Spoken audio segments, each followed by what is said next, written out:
Então, vamos retornar. Então, no segundo bimestre, nós vimos, né, toda aquela aventura, né, que principalmente, né, os pioneiros portugueses, depois os espanhóis, e de sequência vem os ingleses, franceses e os holandeses, né, que foi a conquista dos mares, né, a chamada expansão marítima europeia, que ocorreu ali no final do século XV, início do século XVI, né?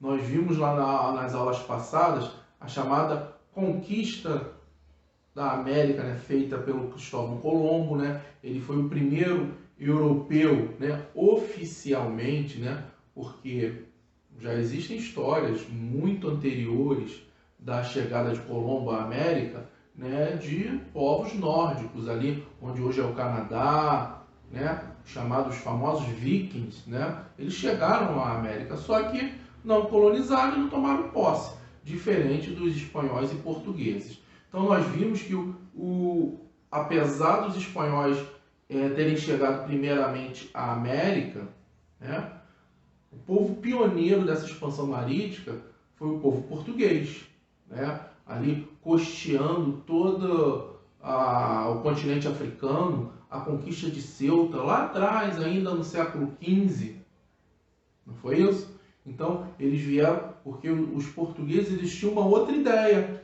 que era para chegar lá onde estavam as famosas especiarias, contornando o continente africano para chegar nas Índias. Então, nós vimos isso.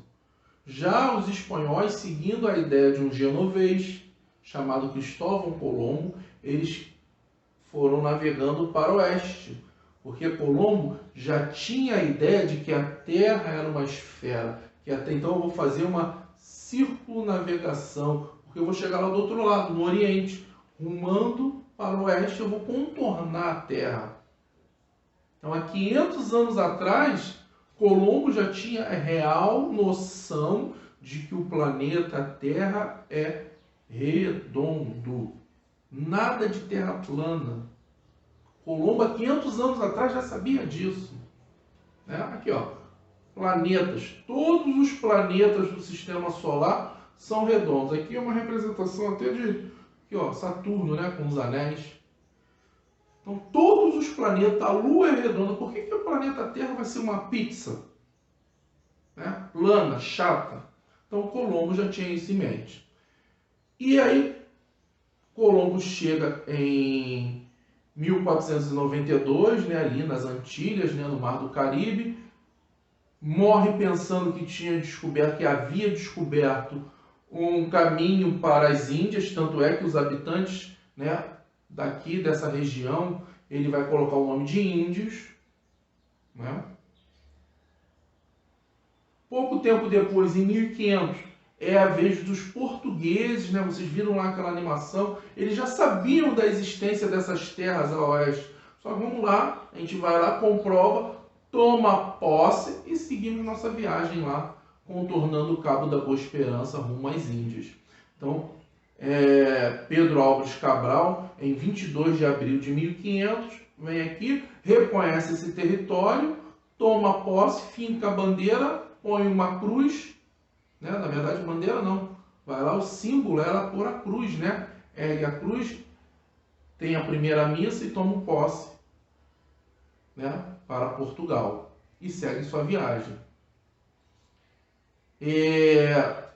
Na última aula, nós vimos como se deu a colonização espanhola, né, do território americano, o enfrentamento que os espanhóis tiveram com os astecas, com os incas, né? Dizimaram esses impérios, impérios fabulosos, riquíssimos, foram destruídos principalmente pela doença. Muitas tribos, muitas aldeias desapareceram com simples contato com o europeu, porque chegou ao continente americano doenças que aqueles habitantes não tinham nenhum tipo de proteção, como o Covid hoje em dia. Então, é uma doença nova, não temos proteção imunológica até surgir uma vacina. Foi o que aconteceu há 500 anos atrás com os povos originários aqui da América. eles tiveram contato com doenças novas. Simples resfriado foi capaz de devastar aldeias inteiras. Facilitou e muito a conquista dos espanhóis. E aí, a partir de agora, nós veremos a conquista dos portugueses no território que hoje nós chamamos de Brasil, a América Portuguesa. Tá bom? Vamos lá. Esse período nós chamamos de Brasil colonial, que vai aqui de 1530 a 1518. Vai ter alguns livros que vocês vão ver 1500 a 1815. 1815. Por que eu escolhi essa data, 1530? Porque Pedro Álvares Cabral veio aqui em 1500 e simplesmente os portugueses não voltaram. Olha lá, é meu. E o território colonial, né, que vem a se tornar Brasil colônia, esse território ficou abandonado, largado por 30 anos.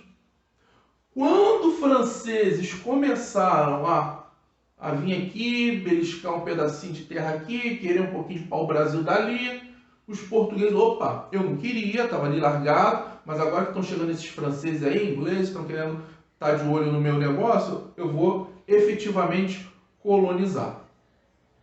Tá bom? Lembrando que através do Tratado de Tordesilhas, essas terras oficialmente eram divididas entre Portugal e Espanha. As outras nações estavam de fora. Tá? E aí, a partir de 1530, efetivamente, começa a colonização do que hoje nós chamamos de Brasil. Beleza? Então, o primeiro contato ali com os indígenas, né? Ou vamos falar assim, os indígenas, né? Mas o correto é a gente falar dos povos originários, né? Mas para ficar mais fácil, então o primeiro contato que os portugueses tiveram com esses indígenas, as primeiras trocas comerciais, foi por meio de bugigangas, espelhos, roupas, por pau-brasil. Daí, né, a grande abundância dessa madeira, é uma madeira ótima para o fogo. Então tem duas explicações para o nome Brasil, porque queimando essa madeira, né, vira um Brasil, ali um negócio, a brasa, né, é um Brasil, ou mesmo do pau-brasil, que ele por isso que ele tem esse nome, pau-brasil, porque ele é ótimo para queima, mas era uma madeira também excelente para a indústria têxtil, para tingimento de roupas, porque se extraía uma tinta vermelha e era muito apreciada essa tinta para tingir as roupas. Então, essas primeiras trocas vão ocorrer ali 1530. Essas trocas, os índios eram responsáveis por entrar na mata, derrubar a árvore, carregar até os navios e recebiam espelhos, bugiganga, que falam, o índio era burro, ingênuo? Não. Para ele era algo raro, um espelho nunca viu. Era uma raridade. Então, tudo que é raro, culturalmente falando, se torna valioso. Então, para eles era valioso. As árvores existiam em abundância para eles. Qual o valor da árvore? Para eles, o espelho era mais valioso. Tá? Então, na aula que vem, nós já veremos a América Portuguesa. Então, vamos lá ver a geografia, como que era dividida essa América Portuguesa. Nós veremos aquela questão das chamadas capitanias hereditárias. A coroa portuguesa não tinha dinheiro para efetivamente ocupar o território brasileiro, então eu vou fazer esse serviço através de pessoas particulares. Eu vou delegar isso a particulares, a iniciativa privada. Eu vou pegar lá um nobre, vou dar um título de donatário, e esse donatário é quem manda numa capitania. Por isso o nome capitanias hereditárias. Nós veremos que apenas duas tiveram êxito. São Vicente e Pernambuco. Nós entraremos nesse assunto. Por que elas tiveram êxito? Por que as outras capitanias, eram 14, desculpa se eu falhar, eram 14 ou 15, por que essas capitanias, as outras capitanias fracassaram? Veremos isso com calma. E aí eu já deixo agora uma proposta para vocês. A primeira proposta é a leitura deste primeiro capítulo, a América Portuguesa. Então vocês irão fazer a leitura, que aí vai ficar mais agradável. Quando vocês assistirem ao vídeo da América Portuguesa, vocês, caramba, lá, o professor está falando, eu li aquilo, agora eu estava com essa dúvida, vou mandar uma pergunta para o professor. Aí já manda uma perguntinha ali, ó, por meio daquela mensagem. Fica muito mais fácil. Então vocês irão fazer a leitura e já irão fazer as primeiras páginas de exercícios. Porque o que acontece? Nós temos 1, 2, 3, 4, 5 temas para a gente trabalhar esse bimestre. O tempo é curto. Eu não terei 10 aulas. Por quê? Normalmente o que eu faço com vocês? Dou um vídeo de matéria e um outro vídeo corrigindo exercício. Então, na mesma semana, a partir da semana que vem, eu vou dar um vídeo de matéria e já vou largar o vídeo da correção dos exercícios. E aí, por isso que eu sempre vou estar sinalizando ao final de uma aula para que vocês façam o exercício da próxima aula.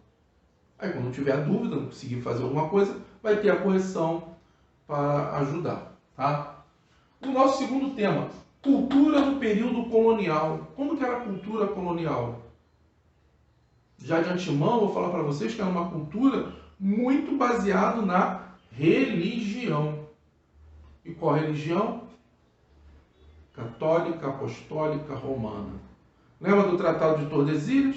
O Papa era aliado das duas coroas, da coroa portuguesa e da coroa espanhola. Então, parte desse acordo é que essas duas coroas, esses dois reinos, eles propagassem, espalhassem a fé católica romana para o restante do Novo Mundo. Porque lá na Europa estava ocorrendo um movimento chamado Reforma Protestante. Em 1517, um cara chamado Martinho Lutero, ele traz um terremoto, uma reviravolta na igreja. Tanto é que há um rompimento dentro do catolicismo e surgem novas religiões, as religiões protestantes. Aqui no Brasil a gente chama de evangélica. Então, parte do acordo entre o Papa e essas coroas era a expansão do cristianismo da fé católica romana. Então, a cultura colonial era uma cultura extremamente católica, religiosa. Na terceira aula, nós iremos ver a economia açucareira. Há anos atrás se trabalhava a questão dos ciclos, né? Primeiro o ciclo do pau-brasil, o ciclo do açúcar, mas nunca terminou. Nós produzimos... Por que é errado hoje falar o ciclo do café, o ciclo do ouro? Então temos o ciclo do pau-do-Brasil, o ciclo do açúcar, o ciclo do ouro e o ciclo do café. Por que é errado a gente falar isso? A gente continua, só que de maneira sustentável. Né? Quase foi extinto, né, o pau-brasil, mas está aí. Açúcar, continuamos produzindo, plantando cana, produzindo açúcar, álcool. Ouro, continuam sendo explorados jazidas de ouro, né? Minas de ouro. Café, todo dia de manhã a gente toma um copinho de café, uma xícara de café, tem pessoas que ao longo do dia inteiro. Então, isso nunca terminou. Então, ciclo, o que é um ciclo? Algo terminou um ciclo. Então, isso nunca terminou, do açúcar, do ouro e do café. Mas nós iremos ver essa economia que era baseada na plantação de açúcar, né, chamada plantation. O que era uma plantation? Uma enorme fazenda com uma única cultura, monocultura. E quem trabalhava na plantation? Quem trabalhava nesse grande latifúndio? Escravos trazidos do continente africano. A partir da introdução dessa cultura da cana-de-açúcar, começam a vir os primeiros escravos africanos. Porque eles já tinham experiência de trabalhar com açúcar, os africanos. Coisa que os indígenas aqui não sabiam. Não tinham experiência em plantação, os indígenas aqui. Eles faziam pequenas roças. E eram as mulheres que trabalhavam. Nós veremos essa questão. Por que a coroa portuguesa não optou pela escravidão dos indígenas? Tentou, mas não conseguiu. Por quê? Por que conseguiu com os africanos?